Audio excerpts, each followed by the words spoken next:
Aí galera, voltamos. Lembra da Bizinha 125 que estávamos fazendo o motor dela? Tá aqui. Tá prontinha. Casa cheia. Graças a Deus. Então, o que aconteceu com essa Bizinha? Essa Bizinha aqui deu um problema de... Tava batendo saia, né? Mandamos, tirei o motor, a parte de baixo aí, cilindro, cabeçote, mandei tudo para retífica, ela voltou, montei e só que continuou batendo.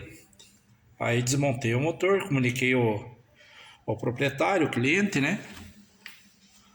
Desmontei o motor e foi constatado que cabia a linha também. Tive que lavá-la bem, que com óleo ela dá uma enganada. Se ela estiver sujo ali, qualquer mecânico passa percebido se não fazer um feedback bem controlado, né? E só que não era só isso, era rolamento também do virabrequim. Os dois rolamentos estavam, um já estava dançando El Chan e o outro a dança do Siri. Então tive que arrancar o motor, fazer tudo de novo. E tá aí a bichinha finalizada.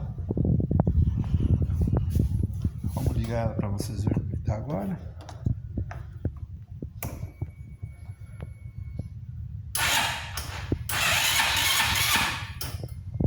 Bateria boa.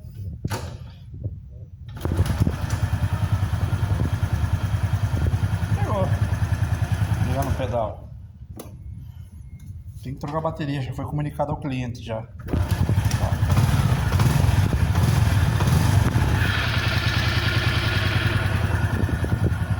De novo. Aguardar o cliente agora vir buscar ela. E bora para mais uma. Vamos finalizar essa bichona aí agora. Beleza? Não deixe de compartilhar. Dê seu like, ajuda bastante a gente. Dê seus comentários. Faça seus comentários. E vamos lá. Ela tá de sapatinho novo. Traseiro, ela tá de sapatinho novo.